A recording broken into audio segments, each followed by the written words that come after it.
warahmatullahi wabarakatuh. Tadinya saya mau tukeran sama Pak Edi gitu ya. Tapi teman-teman, terima kasih atas kesempatan yang diberikan kepada kami.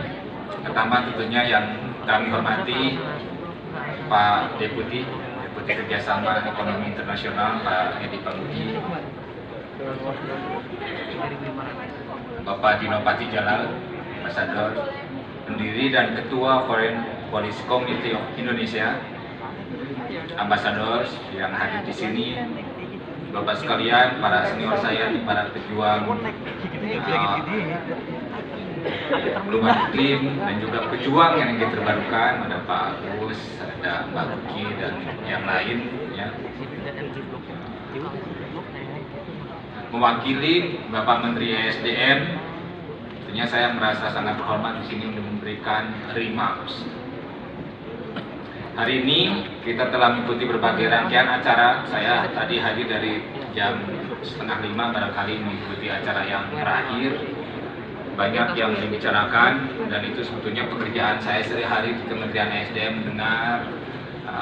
Sekarang karena tadi sudah disampaikan, itu pun menjadi bekal bagi kami untuk melanjutkan pekerjaan ini. Jadi kami mengapresiasi Pak Dino Patijalal yang terus secara konsisten. Ini acaranya kan tiap tahun dilakukan untuk melakukan upaya-upaya advokasi terkait dengan penerapan energi bersih, juga dalam kaitannya tujuannya untuk mitigasi perubahan iklim. Hadirin sekalian, hadirin yang berbahagia, untuk mencapai net zero emission, tadi saya juga agak kaget, ada yang salah yang menerjemahkan pertanyaannya. Jadi itu juga memberikan input buat saya untuk terus melakukan sosialisasi. Tapi itu juga sebuah tantangan sebetulnya Pak Dino, karena menjawabnya 2045. Jangan-jangan memang pengennya 2045, bukan 2060 ya untuk target net zero emission kita.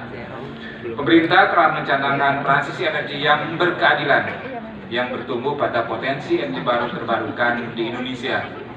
Sejumlah strategi yang dilakukan tidak hanya meliputi pemanfaatan EBT, dan ini saya koreksi nih yang tadi ya, yang betul tadi, bahwa geothermal itu sebagai energi terbarukan. Jadi tadi sebetulnya jawaban yang pertama itu benar juga, tidak hanya solar ya untuk hal tersebut.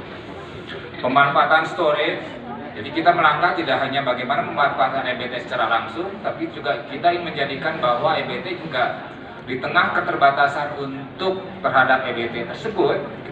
Misalkan Pak Menkyu ini kan menerobos memanfaatkan solar, tapi solar itu kan hanya siang hari, namanya juga matahari tadi kan siang hari, kalau malam barangkali agak susah, bulan itu sinarnya ditangkap ya. Jadi ditangkap, dirubah menjadi hidrogen sebetulnya itu sebagai energy storage.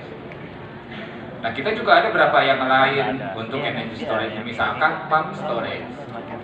Jadi listriknya dipakai untuk mengangkat air ke atas, nanti pada saat diperlukan airnya juga dimanfaatkan tenaga kinetiknya untuk memutar turbin untuk menjadi listrik. Sekarang kita sedang bangun 1.200 MW di sini di Sisokan, tidak jauh dari Jakarta.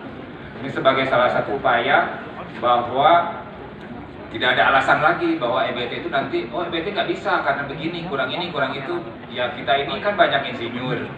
Kita ini banyak tuh, tadi ada yang di depan tuh dari ITB, dari UI, dari mana. Disitulah tantangannya, karena kita punyanya seperti itu dan kita tidak bisa menghindar lagi dari keinginan zaman.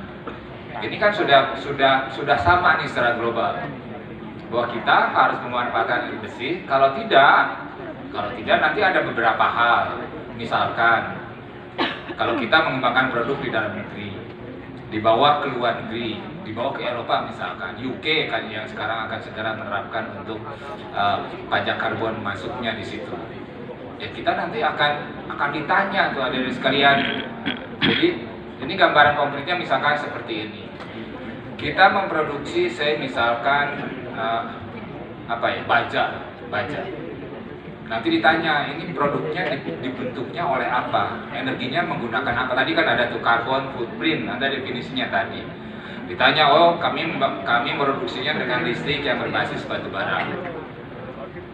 Nanti ditanya lagi nih negara yang lain yang produksi yang sama, misalkan Vietnam.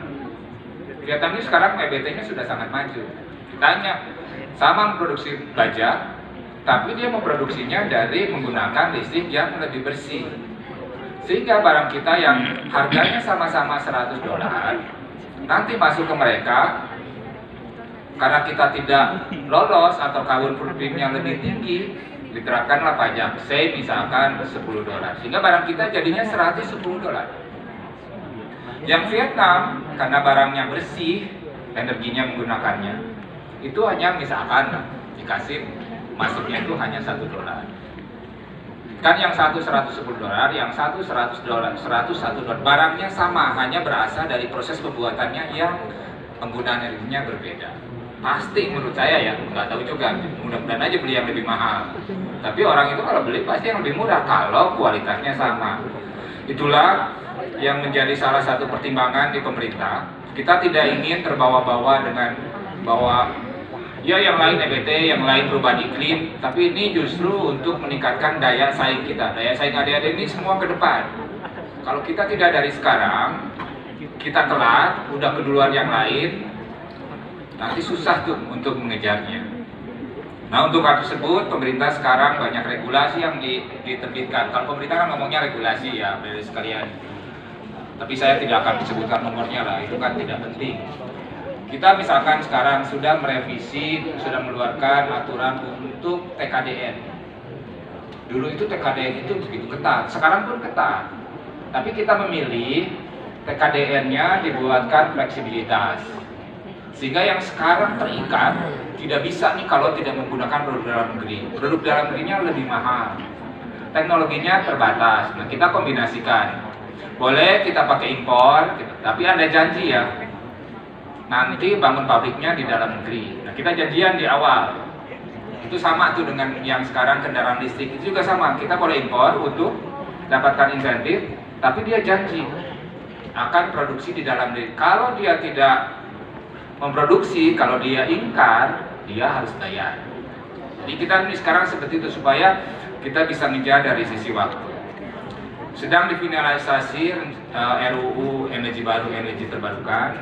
Sekarang kami sedang merevisi juga kebijakan energi nasional di level-level yang lebih jauh. Misalkan kami juga sekarang mendorong PLN untuk melakukan revisi dari RUPTL-nya sehingga menjadi lebih ekspansif.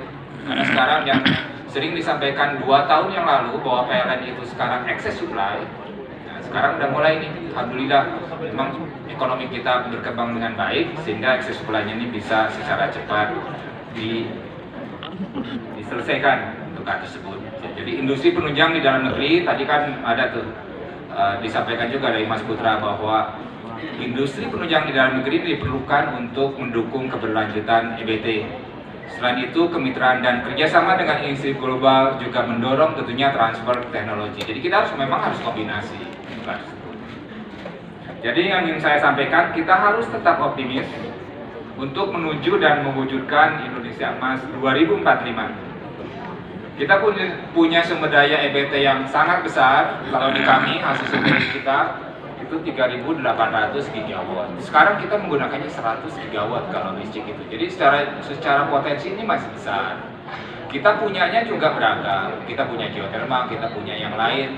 Berbeda misalkan kalau dibandingkan dengan beberapa negara yang hanya punya sumber, misalkan kalau Eropa itu biasanya antara angin dan surya.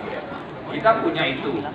Kita punya hidro, kita punya geothermal mulai dari Aceh sampai ke Maluku Utara. Kita punya hidro dari Aceh sampai yang sekarang terbesar yang belum dimanfaatkan di Papua. Jadi nggak usah khawatir ada di semua untuk hal tersebut. Saat ini teknologi juga berkembang dengan sangat cepat.